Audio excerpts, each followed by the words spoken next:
আসসালামু আলাইকুম। বাংলা সংবাদে আপনাদের সবাইকে স্বাগত জানাচ্ছি। আমি ফিরোজ তোহা। শুরুতেই বিআর বেকাবলস সংবাদ শিরোনাম। বাংলাদেশের সর্বশেষ গুরুত্বপূর্ণ আপডেট সংবাদে আপনাকে স্বাগত। শুরুতেই সংবাদ শিরোনাম, পরে বিস্তারিত।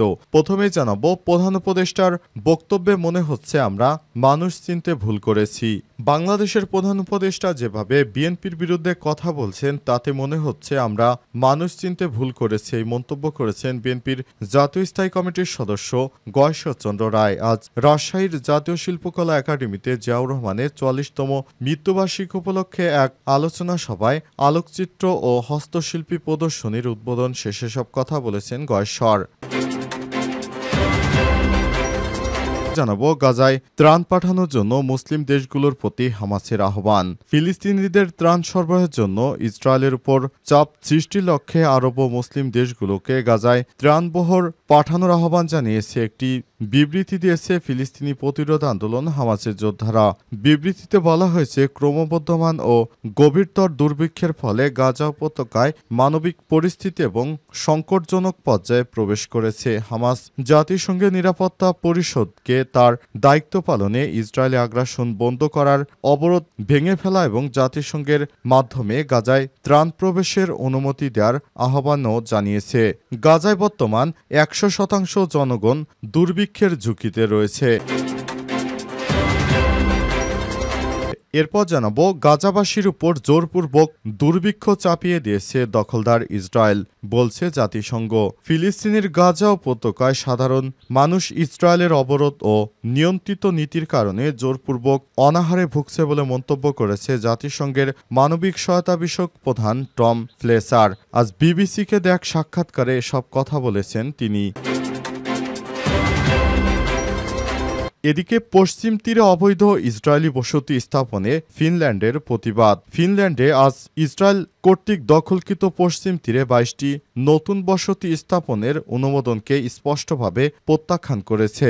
দেশটির পররাষ্ট্রমন্ত্রী এলিন ভান্টনেন সামাজিক যোগাযোগ মাধ্যম টুইটারে এক পোস্টে বলেছেন, আমরা অধিকৃত পশ্চিম তীরে ২২টি নতুন ইহুদি বসতিকে অনুমোদনকে প্রত্যাখ্যান করি।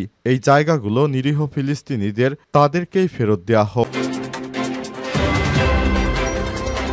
এবারে জানাবো, সুপ্রিম কোর্টের নির্দেশেই বাংলাদেশে পুশিং করছে আসাম, বললেন আসামের মুখ্যমন্ত্রী। ভারতের সুপ্রিম কোর্টের নির্দেশেই তথাকথিত বিদেশি ঘোষিত ব্যক্তিদের বাংলাদেশে পুশিং করা হচ্ছে বলে জানিয়েছে আসামের মুখ্যমন্ত্রী হিমন্ত বিশ্ব শর্মা। আজ এক অনুষ্ঠানে তিনি এই মন্তব্য করেছেন। ভারতের সংবাদ মাধ্যম ইন্ডিয়ান এক্সপ্রেসের এক প্রতিবেদনে এই তথ্য জানানো হয়েছে। প্রিয় দর্শক, এতক্ষণ শুনছিলেন সংবাদ শিরোনাম, এবারে বিস্তারিত।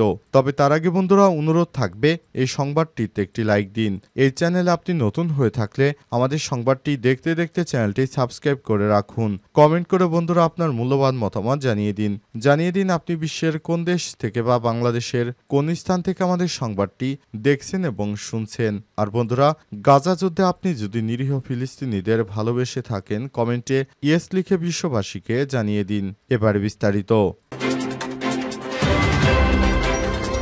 প্রধান উপদেষ্টার বক্তব্যে মনে হচ্ছে আমরা মানুষ চিনতে ভুল করেছি। বাংলাদেশের প্রধান উপদেষ্টা যেভাবে বিএনপির বিরুদ্ধে কথা বলছেন তাতে মনে হচ্ছে আমরা মানুষ চিনতে ভুল করেছি, এই মন্তব্য করেছেন বিএনপির জাতীয় স্থায়ী কমিটির সদস্য গয়েশ্বরচন্দ্র রায়। আজ রাজশাহীর জাতীয় শিল্পকলা একাডেমিতে জিয়াউর রহমানের ৪৪তম মৃত্যুবার্ষিকী উপলক্ষে এক আলোচনা সভায় আলোকচিত্র ও হস্তশিল্পী প্রদর্শনীর উদ্বোধন শেষে সব কথা বলেছেন গয়েশ্বর বলেছেন, জাপানে বসে প্রধান উপদেষ্টা যেভাবে বিএনপির বিরুদ্ধে কথা বলছেন তা কোনোভাবেই কাম্য নয়। আমরা চাই বাংলাদেশে একটি অবাধ ও সুষ্ঠু নির্বাচন দিবেন প্রধান উপদেষ্টা, কিন্তু অন্তর্বর্তীকালীন সরকারের প্রধান উপদেষ্টা দায়িত্ব গ্রহণের পর থেকে তিনি এখনো নির্বাচন নিয়ে কোনো অগ্রসরমূলক কোনো কথাবার্তা বলেননি। নির্বাচন কবে হবে এ বিষয়ে প্রধান উপদেষ্টা এখনো সুনির্দিষ্ট কোনো রোডম্যাপ ঘোষণা করেনি। নির্বাচন চায় বিএনপি, এটি দেশের গণতান্ত্রিক ব্যবস্থাকে ভারসাম্য বৈষম্য করতেই বিএনপি নির্বাচন চায়, কারণ দীর্ঘ ১৭ বছর যেভাবে শেখ হাসিনা স্বৈরতন্ত্র কায়েম করেছে তাতে বাংলাদেশের মানুষ তাদের ভোটাধিকার প্রয়োগ করতে পারেনি। সুতরাং এখন সরকারের উচিত খুব দ্রুততার সঙ্গে নির্বাচন দেয়া, কিন্তু সরকার নির্বাচন না দিয়ে বর্তমান বিএনপিকে যেভাবে দোষারোপ করছে সেটি কোনোভাবে কাম্য নয়। অন্তর্বর্তীকালীন সরকার দায়িত্ব গ্রহণের সময় আমরা মনে করেছিলাম অন্তর্বর্তীকালীন সরকারের প্রধান উপদেষ্টা খুব দ্রুত সময়ের মধ্যে নির্বাচন দিয়ে দিবেন, কিন্তু তার কথা শুনে আমরা খুবই মর্মাহত হচ্ছি, কারণ আমরা এই সরকারকে সেভাবেই চেয়েছিলাম, কিন্তু সরকার সেভাবে আমাদের কথা শুনছে না।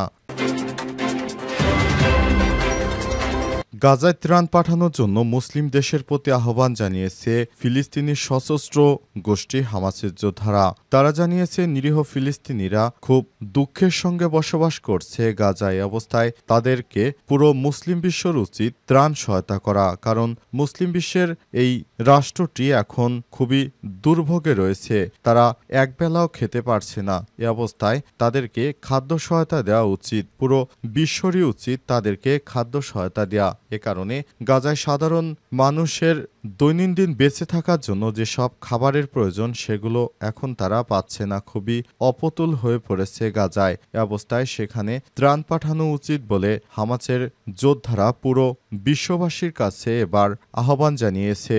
এ অবস্থায় দখলদার ইসরায়েলি বাহিনী সেখানে তাদের হামলা অব্যাহত রেখেছে। দখলদার ইসরায়েলি বাহিনী যেভাবে হামলা চালিয়ে যাচ্ছে, নিরীহ ফিলিস্তিনিরা কিভাবে সেখানে বসবাস করবে? তাদের এতটাই শোচনীয় অবস্থা হয়েছে যে পুরো পৃথিবীতে এখন তারা এক অসহায় প্রাণী হিসেবে বসবাস করছে। অবস্থায় নেতানিয়াহু ইহুদিবাদী ইসরায়েলের প্রধানমন্ত্রী তিনি কোনোভাবেই গাজায় নিরীহ ফিলিস্তিনিদের জন্য খাদ্য সহায়তা ঢুকতে দেবে না। ইসরায়েলের এক মন্ত্রী বলেছেন, আমরা গাজায় একটি চাউলের দানাও প্রবেশ করতে দেব না। এ অবস্থায় তাদের একটাই উদ্দেশ্য হচ্ছে, সেটি হচ্ছে তাদেরকে না খাইয়ে গাজাবাসীদেরকে হত্যা করা এবং পুরো ফিলিস্তিন মিলে বৃহৎ ইসরায়েলি রাষ্ট্র গঠন করা। কিন্তু নেতানিয়াহুর এই স্বপ্ন কোনোদিনও বাস্তবায়ন হবে না। গাজাবাসীর উপর জোরপূর্বক দুর্ভিক্ষ চাপিয়ে দিয়েছে ইসরায়েল, বলছে জাতিসংঘ। ফিলিস্তিনের গাজা উপত্যকায় সাধারণ মানুষের উপর অবরোধ নিয়ন্ত্রিত নীতির কারণে জোরপূর্বক অনাহারে ভুগছে সেখানকার বাসিন্দারা। জাতিসংঘের মানবিক সহায়তা বিষয়ক প্রধান বিবিসিকে এক সাক্ষাৎকারে সব কথা বলেছেন। তিনি বলেছেন, গাজায় নিরীহ ফিলিস্তিনিদের উপর যে অবর্ণনীয় নির্যাতন চালাচ্ছে ইসরায়েলের সেনারা, এটি পৃথিবীর বুকে বর্বর। এর আগে বিশ্ব স্বাস্থ্য সংস্থা WHO প্রধান দখলদার ইসরায়েলের কাছে হাত জোর করে বলেছিল, আপনাদের কাছে হাত জোর করি আর নিরীহ মানুষদেরকে হত্যা করবেন না, তারা মানুষ, তাদেরকে বাঁচতে দিন। তারপরও দখলদার ইসরায়েলির প্রধানমন্ত্রী এখনও গাজায় নিরীহ ফিলিস্তিনিদেরকে হত্যা চালিয়ে যাচ্ছে। তার এই হত্যাযজ্ঞের কারণে পুরো গাজা জুড়ে এখন যে দুর্ভিক্ষ সৃষ্টি হয়েছে তার দায়ভার কোনোভাবেই দখলদার ইসরায়েল এড়াতে পারে না। ইসরায়েলের সেনা সদস্যরা যেভাবে অমানসিক নির্যাতন করছে নিরীহ ফিলিস্তিনিদের, যা ইতিহাসের বুকে সব থেকে বিরল এক ঘটনা। এ অবস্থায় পুরো গাজাবাসীকে হত্যার যে মিশনে নেমেছে দখলদার ইসরায়েলের প্রধানমন্ত্রী, আল্লাহর গজব পড়তে তার উপর বাকি আছে পুরো মুসলিম বিশ্ব সহ পৃথিবীর সব মানুষ। পৃথিবীর এই নিকৃষ্ট শাসক নেতানিয়াহুকে সব সময় মনের অন্তরের অন্তরস্থল থেকে তারকে বকা দিতে থাকে। একদিন এই ইহুদিবাদী ইসরায়েলের প্রধানমন্ত্রীর বিচার হবে এই পৃথিবীর মাটিতে। সেটি পৃথিবীর সব মানুষ নিজ চোখে সেটি অবলোকন করতে পারবে, কারণ নিকৃষ্ট জালিমরা কোনোদিনও চিরস্থায়ীভাবে পৃথিবীতে থাকতে পারবে না। পশ্চিম তীরে অবৈধ ইসরায়েলি বসতি স্থাপনে ফিনল্যান্ডের প্রতিবাদ। ফিনল্যান্ড আজ ইসরায়েলি কর্তৃক দখলকৃত পশ্চিম তীরে 22টি নতুন বসতি স্থাপনের অনুমোদনকে স্পষ্টভাবে প্রত্যাখ্যান করেছে। দেশটির পররাষ্ট্রমন্ত্রী এলিন ভালনোনেন সামাজিক যোগাযোগ মাধ্যম এক্সে এক পোস্টে লিখেছেন, আমরা অধিকৃত পশ্চিম তীরে 22টি নতুন বসতি স্থাপনে ইসরায়েলি সরকারের অনুমোদন প্রত্যাখ্যান করছি। বসতি স্থাপন আন্তর্জাতিক আইন অনুসারে অবৈধ। তিনি আরও বলেছেন, 2 রাষ্ট্র সমাধানের ইচ্ছাকৃতভাবে বাধা সৃষ্টি করা অগ্রহণযোগ্য এবং এটি আন্তর্জাতিক শান্তি প্রচেষ্টার পরিপন্থী।